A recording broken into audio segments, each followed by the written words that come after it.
Welcome to the Psychedelic Passage podcast. My name is Jimmy Nguyen. I'm joined here by my co-host and co-founder of Psychedelic Passage, Nick Levitch. Thanks for joining us this week. We have a juicy topic for you all this week. And, what I found as we've been doing this podcast more and more, we're just like diving into topics and things and just dissecting and exploring, which I really appreciate. And what we'll be talking about today is the intersection between science and spirituality in psychedelic experiences, the measurable and immeasurable, the data versus the intuition, the explainable versus the ineffable, as Michael Pollan has really coined. And I just want to start off our conversation by kind of highlighting that with anything in our society, we love to define things and label things and put things in a box or a category. And I want to acknowledge that as a part of our conversation here, it's not about pitting the science against the spiritual. And it's not about saying that it's one versus the other. I think one of the outcomes that I want to have in our conversation today is that there is a link between the two, that there is a interconnectedness, I think, between the two. And in order to really explore the full possibilities, all of the facets of psychedelic use and of intentional use around, plant medicines and drugs in general, is to hold a world where they both exist. I think that that's really, really important for us to chat about today. So I hope that through our conversation, we're going to be breaking down some of those relationships, some of those commonalities where some of these things may feel a little bit at odds, and to really paint a broader picture of all that is, involved and encompassed in intentional psychedelic experiences. What a beautiful introduction. Thank you for that. Yeah, I'm getting better over time. So you teed it up perfectly. I think what prompted me to want to cover this topic is that anyone that's gone through a psychedelic experience, regardless of your belief system, your background, your religious affiliation, your cultural affiliation, there is a general acknowledgement that what we just went through, there's more than meets the eye, and that experience is bigger than just us. Like it upends for a lot of us kind of like the paradigm that we hold around what it means to be human. And that can be both healing and jarring. And there's a component of that the science that's coming out of Johns Hopkins and some of these other institutions is not capturing. It's all rooted in kind of these like more clinical outcomes. But there's a lot more going on than just that. Yeah, what we can't measure, I think is what you're talking about, and or are choosing not to measure. Sure.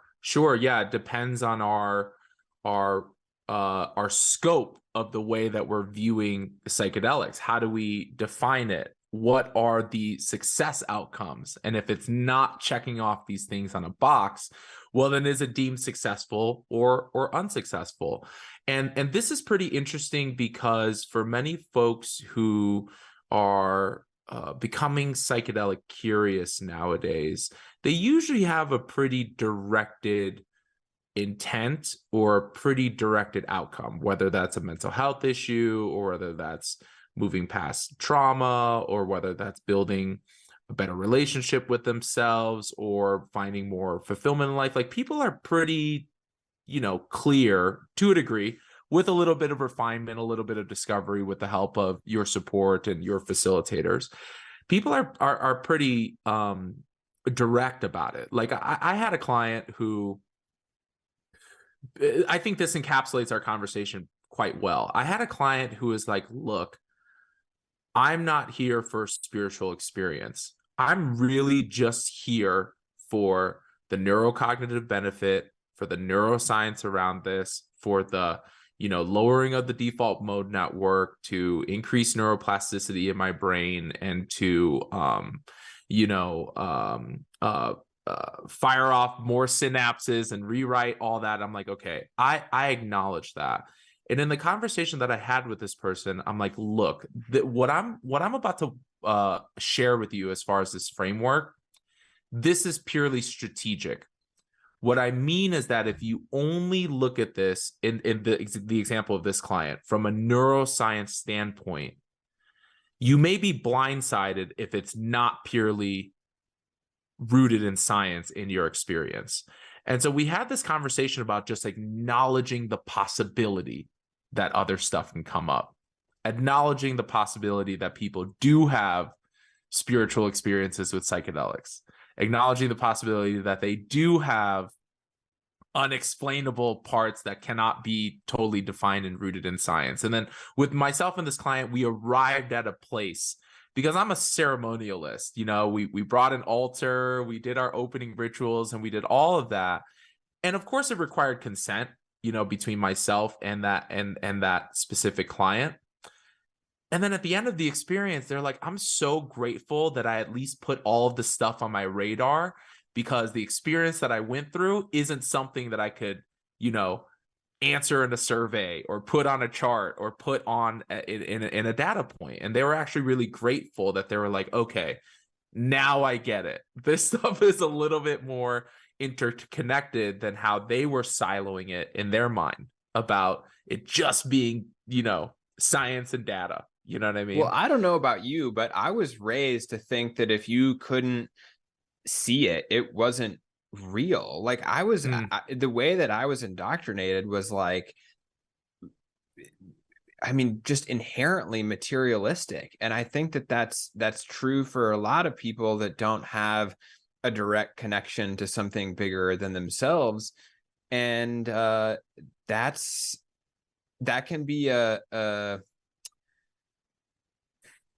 it can make us feel very disconnected, but it's also maybe not a worldview that we're open to until we've been through a ceremony like you're describing, where you're like, it proves to you beyond a reasonable level of doubt that there is more going on than what we can see in our day-to-day experience. Yeah, it's limiting is what I hear you say. And this phrase that comes up for me is like, seeing is believing. And I'm like, well, is that actually really true? I also had an individual who I was chatting with the other day in an integration session, and they're like, I feel like a shift has happened, but I can't put my finger on it and figure that out. And one thing that I've said many, many times through this podcast and in a lot of just my dialogue and work with, just folks in the space and clients and whatnot, is that the mind is powerful. It's going to convince you in and out of things. It's going to validate certain things, and it's going to invalidate certain things. And so one of the things that I share is that, well, what I hear from you is that at a minimum, it requires a level of openness to the possibility that as you move through a psychedelic experience, you're not going to be able to define and categorize and label everything that you experience and know. Which, by the way, is a lot of why people are looking at psychedelics as a very compelling outcome, because it is this alternative. There is this kind of embarking into the unknown. What you have been doing and what you do know and what you have brought into your own process, there's something there that's missing, that's not working. And so inherently in psychedelics is like wanting to try something new, wanting to explore something a little bit unknown, wanting to have this potential alternative, which you may not be able to fully define. And so where I think a pitfall of this conversation, or I think a pitfall that can happen based on what we're talking about, is that if you are just moving through these psychedelic experiences on what you can measure and what you can define, well, that does invalidate all the things that you can't measure and that you can't define. And there's a lot of possibility in those things. Totally. I mean, it brings up a couple things for me. It's like, okay, so you're in the psychedelic experience yourself, and you all of a sudden have this overwhelming intuitive knowing, a major realization, and a deep inner knowing about some aspect of your life. What part of science explains that? Like, or you have the experience of sitting with God directly, like you and God just sitting together.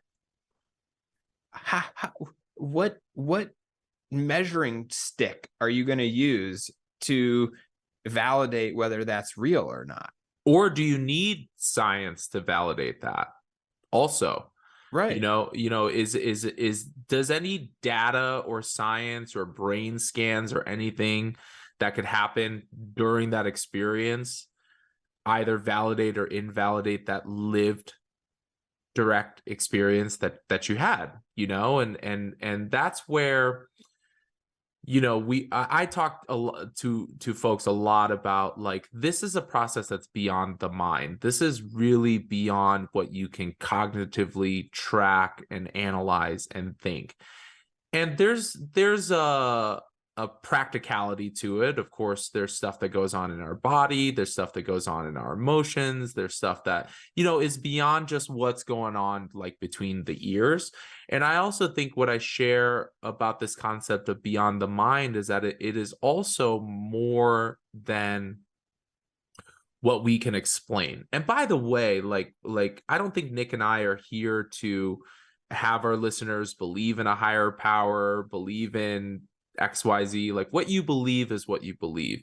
But I think that embedded into just work with psychedelics as a whole is acknowledging that what we believe isn't all that there is to know.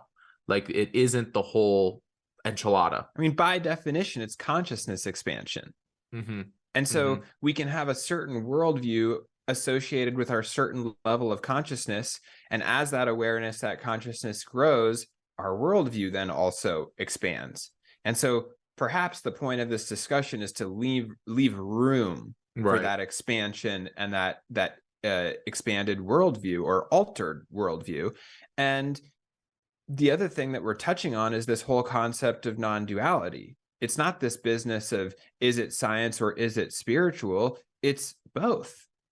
Like, it is inherently both. Can we leave room for both and hold both simultaneously? That there are parts of this that can be beautifully explained by science, and God bless some of the realizations that have come from that data, from data and research and the clinical trials and studies. Yep. But there's also a piece of this that, like, I don't know if science is ever going to be able to fully capture. And anyone that's been through, a pretty profound psychedelic experience, like, what we're talking about, where it's like, not only is it hard to figure out how to explain it, we don't necessarily even have the words. You're not even sure what you're describing. And there are these deeply personal experiences that's hard to translate to another person. Yeah. Well, I am, and I think you are too, really grateful for the science and research and the data out there, because it's a part on how our society validates things to a degree.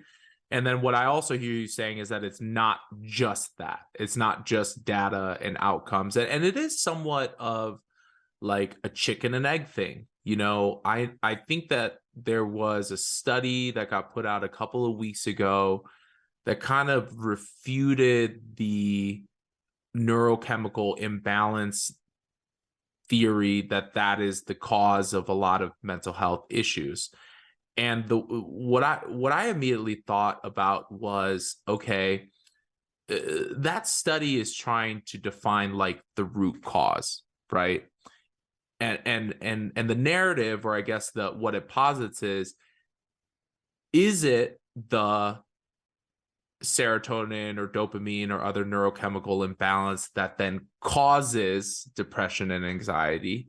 Or is it other things that are actually at the root cause of depression and anxiety, whether that's genetics or lived life experience or trauma or, a number of different things that then creates this chemical imbalance. My whole point of bringing this up is, does that actually matter? Like, does it actually matter whether it's a chemical imbalance or a root cause or both in your exploration of trying to figure out, how to improve your life and how to find more fulfillment, how to find more joy, happiness, and whatnot?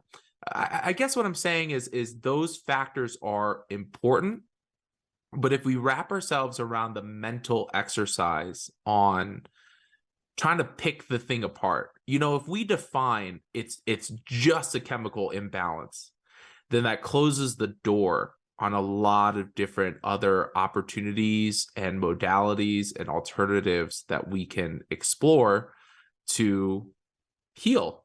And then it goes the other way too. If we just think that it's in the spiritual realm and it's in the the unexplained realm, then we also close the door to modern medicine and science and a lot of this stuff. So I think everybody has to arrive at their own place with this, their own perspective on how they view psychedelics. And I think just personal healing and inner growth in general. And I really like what you said about leaving space, like leaving room for some of this other stuff to actually be a component of people's healing processes as well. Totally. I mean, once again, we're not trying to convince anyone of anything, but I think it's important that we use anecdotes to describe what we're talking about. And we've both seen people who are essentially atheists come out on the other end and go, oh, I might have to change my worldview a little bit. I see it going one direction. I don't see it going the other. I see people who have no beliefs. They're either atheist or agnostic, and they're like, there might be something else out here. I don't see the opposite of people acknowledging that there's something else. They're like, there's actually nothing there. No. And there's something to be said about that. What's really interesting is I've had a number of addicts in particular who are a part of the 12-step program. And one of the steps is to turn it over to a higher power, but they have no direct relationship with a higher power. And so their motivation for actually engaging in a ceremony is to cultivate that relationship. And I know directly what that feels like, because despite, being raised Jewish, I would not say that I had any direct relationship to the divine, God, spirit, universe, whatever you want to call it, until I sat in ceremony for the first time and was like, oh my God, I'm having a direct experience of this. And nobody can take that from you. And even if science can't explain it, even if you can't explain it to your friends, even if you can't measure it, does that mean it's not real? I would argue no. But that's, to me, kind of the essence of this episode is like, because you can't explain it or measure it, does that automatically invalidate it? Yeah. There's a really good organization that I want to plug, by the way. It's Psychedelics in Recovery. I think it's .org, right? Yeah, psychedelicsinrecovery.org. And this is a group of folks who have like community resources, and it's a full 12 weekly meetings. Fellowship. It's a 12-step program and fellowship that is pretty open and friendly about psychedelic use as a part of, which, like a standard AA program, which, by the way, the founder of AA, his connection to a higher power came from an LSD experience, and the other people involved in forming AA wouldn't let him write about that or include that part. Oh, wow. I didn't know that recovery story. Yeah, really interesting. Wow. I didn't know that. I think a core theme that's coming up in our conversation here today is really positing this question. Do we believe that we know everything? And if we don't know everything, I mean, that's a resounding no, right? Like there's so much we don't know about the ocean, about space, about science, about our own, like there's a lot that we're discovering and knowing as humans over time. So if we recognize that we don't know everything, and we recognize that not everything can be definable, measurable, and I don't know if this is a word, but analyzable. I'm creating new words here. Then that means that there is this openness and possibility for what else is there. This openness and possibility for, okay, if I can't wrap my mind around it, and if I can't define it, and if I can't figure out the mechanism underneath it, does that actually contribute to whether that was a meaningful process or an important process in my journey? Like, you and I don't know how to build a car, but we know the car works, and we know enough about it to know that if we start the engine, it's going to run and it's going to take us to where we go. Like, do we actually need to know how a carburetor works or how a specific thing works in the car for us to like believe in it and use it, you know? This is why I'm certain that some of the more indigenous cultures where this is all rooted in community tradition are just laughing at us trying to use science to explain this whole tradition and practice that's been prevalent for 10,000 years. Well, you bring up a really good point, because it's a part of why we depend on science is this trust, right? And knowing that psychedelics, you know, psychedelics are challenging in America because there is rooted history around indigenous people and First Nations people using specifically like peyote as a sacrament and things like that. But psychedelics in our modern day society is something that has been introduced into our society over a period of time. Whereas before, across a lot of different cultures and a lot of different things, it was just known. It's embedded in your community. It's you know, maybe your elders practice and plant medicine work. Maybe it's things that you have conversation with, things that you talk about, things that you're aware of. In absence of that, and I would argue just an absence of community and transparent conversations around mental health. Like, dude, 20 years ago, I don't think a lot of men were able to talk about how they're feeling and what's going on with them internally and all that. And now it's becoming more socially acceptable. So in absence of all that stuff, what do we look for? We look for data. We look for research. We look for results. We look for percentages. We look for like variables that can help us to have a little bit more trust and belief in whatever it is that we're doing, right? Like, there's like, I've had so many folks reach out and they're like, well, what's your percentage of success? That's my favorite question. Isn't that the best one? they're like, okay, in your anxiety patients, what percentage are you seeing in folks who are feeling improvement from this treatment versus other treatments? And I'm like, there's a lot layered in there, nor can I answer that for you. And that's where, like, okay, like post ceremony or study survey, some of these things that you and I are interested in, it can be really promising as far as defining an aspect of this. But then how do you tangibly define in a percentage like what that success rate looks like for you internally? Like, I know I have a way better relationship with my depressive symptoms and my clinical depression and all that, but I can't tell you, yeah, it's 98% eradicated. And there's just 2% where it shows up on Saturdays. Every fourth Saturday, it shows up. And not to mention, that's just entirely subjective. It's not like there's like a universal yardstick that everyone's using to measure that.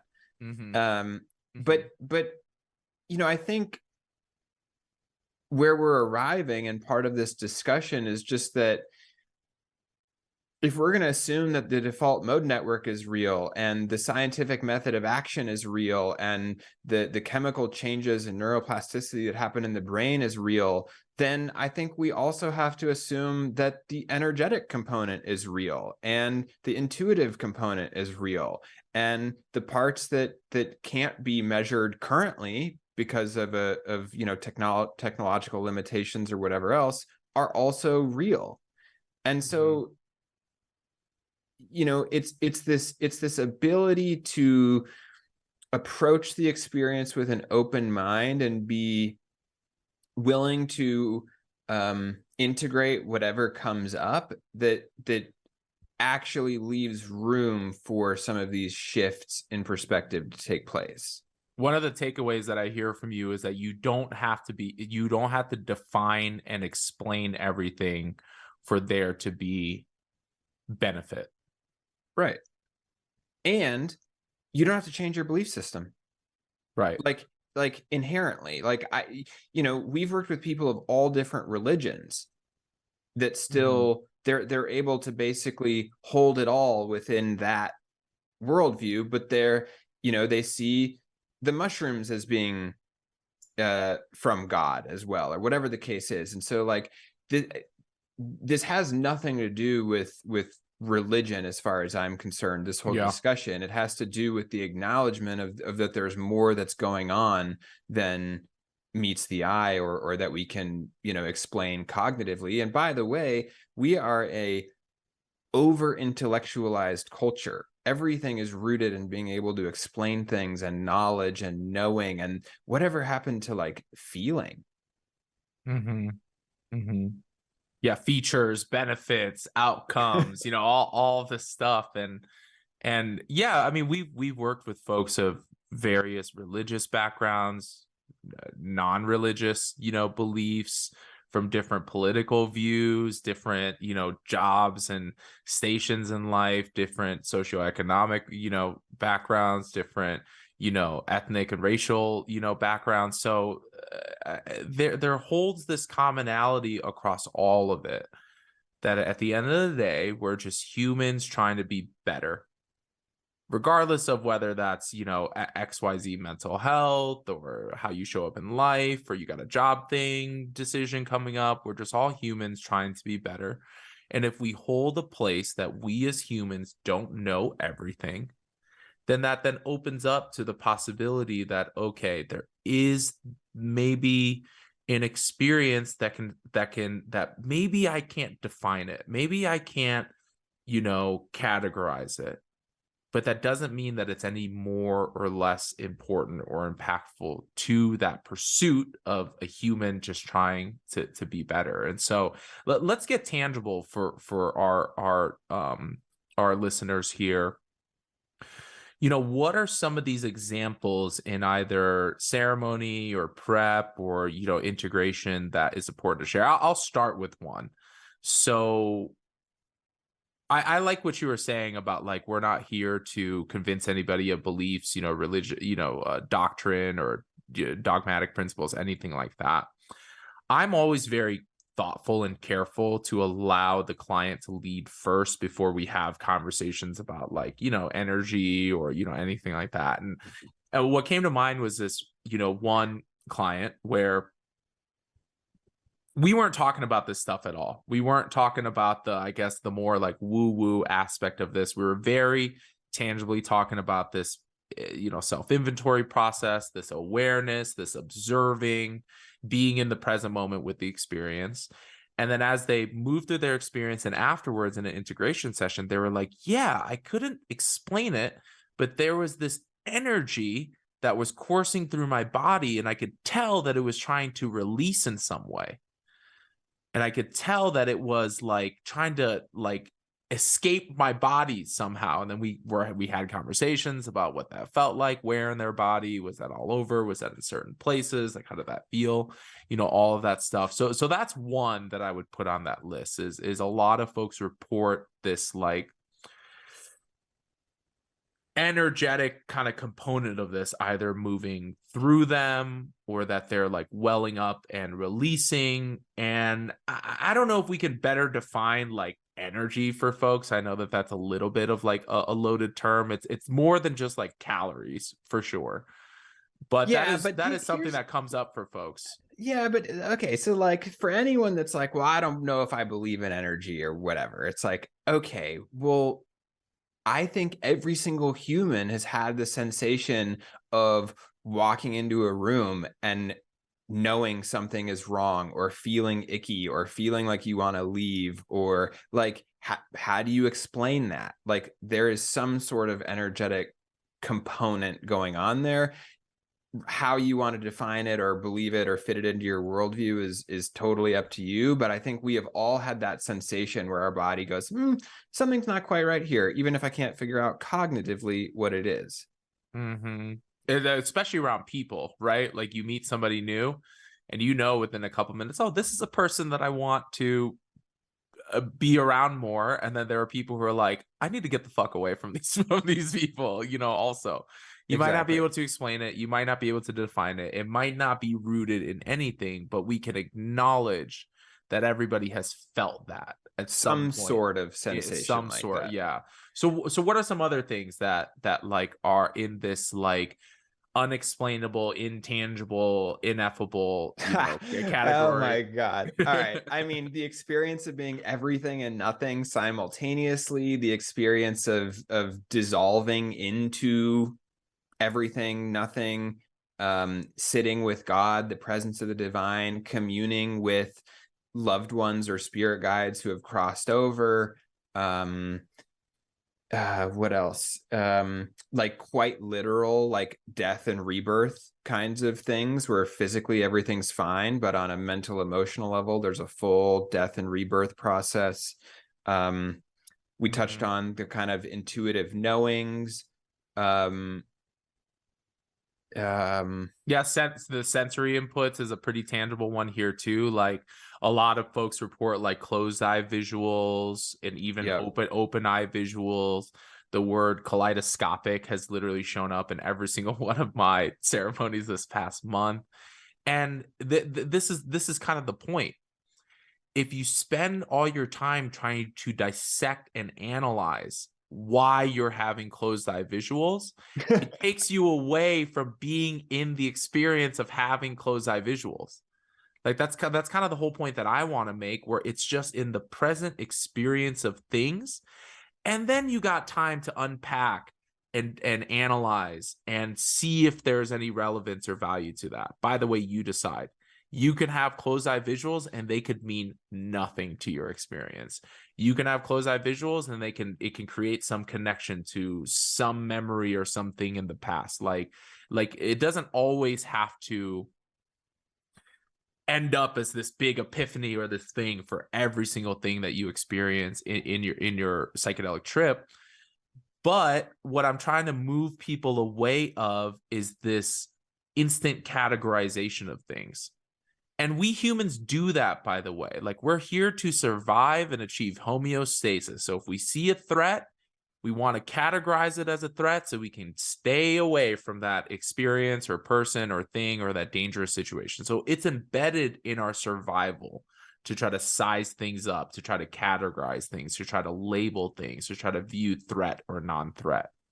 But if you're in a psychedelic experience, hopefully you've found a facilitator or a service provider who has built a plan with you and for you that takes care of those things, that takes care of safety, that takes care of external stimuli, that takes care of random responsibilities and occurrences for the day, that removes all of this stuff so that you can be fully in your experience. And then if you go into that, having planned all of that, like you've cleared the slate, you've done the prep, you've shown up, you've chunked out 6 to 8 hours of time where it's just about you and your ceremony. And then you're sitting there in your own mind trying to pick apart things and analyze and look under the hood and try is to this learn. My default mode network turning off right now? Is that or what's on? happening? What is that? Which yeah. I had a client do that, which is why I brought it up. She got out of the episode or the ceremony and was like, I don't think my default mode network turned off all the way. Oh, okay. So like, what do you do with that information? Like, how does that information, now you could take the same thing and you could reframe that. Like what I hear, if your client is saying that, what I hear is like, oh, maybe I was never fully out of my linear mind, or maybe there was something that was holding me back from XYZ. And so that's valid. You know what I mean? Right. Yeah, go ahead. No, what you're talking about though is that when you end up in that like analysis phase, it detracts from just seeing it for what it was. And so instead of just acceptance and being in that place of, whatever she was experiencing, it turned into this whole mental analysis situation. Yeah. Which is rooted in judgment. Like the whole line of questioning was rooted in judgment. Like, I don't think I did it right, or didn't go all the way. Or, right. Yeah, So I see. Yeah. And I think that this also applies to the spiritual aspects and components of psychedelic experiences that are this is really important here. That we're not saying that every single psychedelic experience has a spiritual component.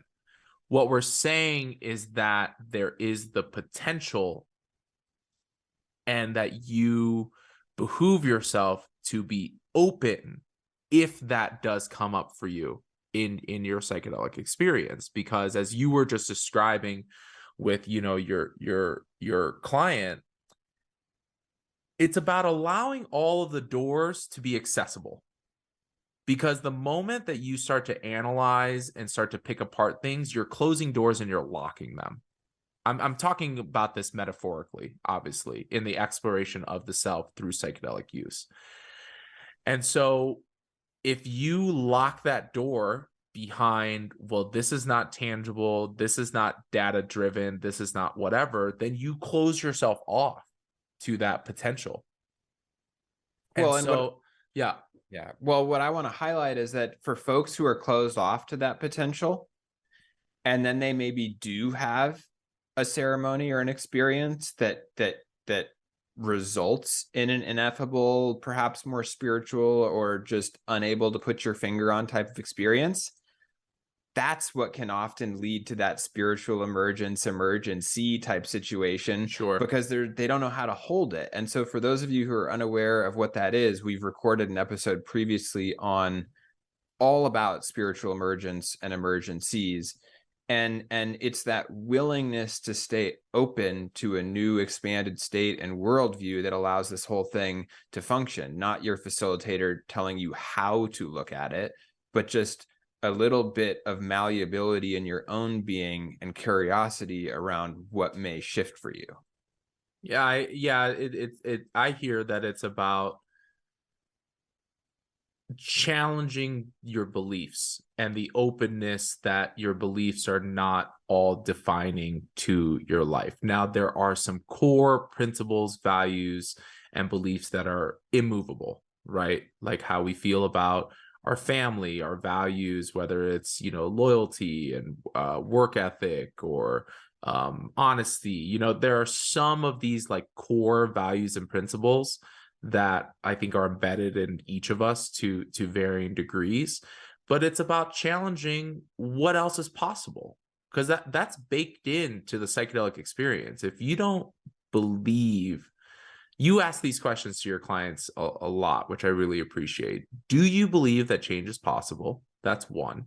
Because if you don't believe it, no amount of psychedelics, no amount of experiences, regardless of your dosage, regardless of whatever, if you don't have this internal belief that change is possible, then likely nothing's going to work. Medication, therapy, psychedelic experience, any and all of that.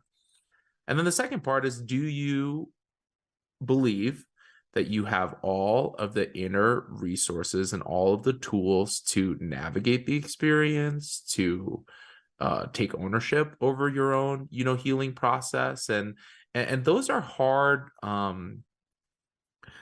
internal discovery, things for every person. And so a part of why I want to have this conversation with folks is like, don't shoot yourself in the foot around this, because the moment that you start to have biases and preconceived notions on defining, psychedelics as this versus this versus this, then you're limiting yourself in the possibilities there. Psychedelics and the psychedelic experience do not like to be put into boxes. Yeah. And so, to the best of our ability, withholding that analysis, withholding that judgment, withholding that classification is almost always in our best interest. Yeah, I have mentioned this to a couple of folks, but I think that this holds really true, that if I imagine like a wheel, right? Almost like a hub and spoke type of thing. Psychedelics are at the middle, and it lives at the intersection of personal growth. It lives at the intersection of neuroscience. It lives at the intersection of spirituality, somatic experiences, of recreational and entertainment experiences. Like it's this common thread that can find ties across a range of things, where if you just looked at these things on paper, you'd be like, this is not connected. Right. But by evidence, we hear these stories of people who eat mushrooms recreationally with their friends and go camping or go to a show, and they have a deeply spiritual experience. Does it necessarily matter if we can dissect that and pick that apart, or is it enough that that person had a spiritual experience?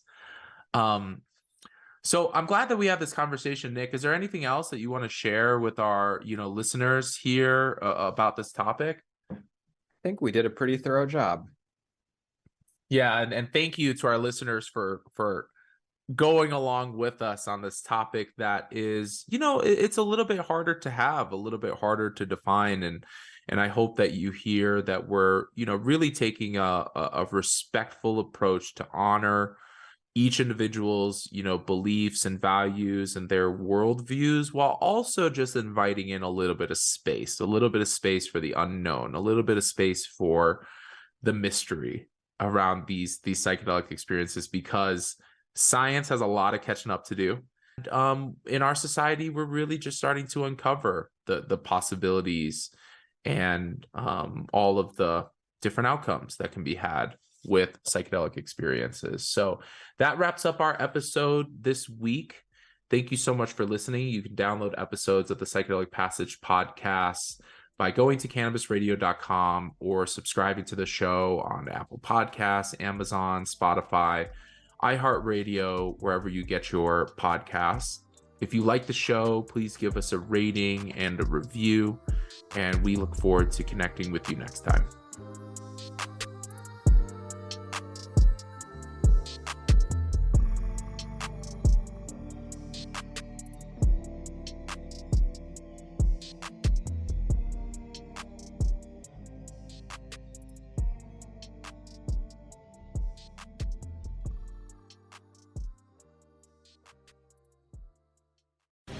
The opinions expressed on this CannabisRadio.com program are those of the guests and hosts and do not necessarily reflect those of the staff and management of CannabisRadio.com. Any rebroadcast, republication, or retransmission of this program without proper consent is prohibited.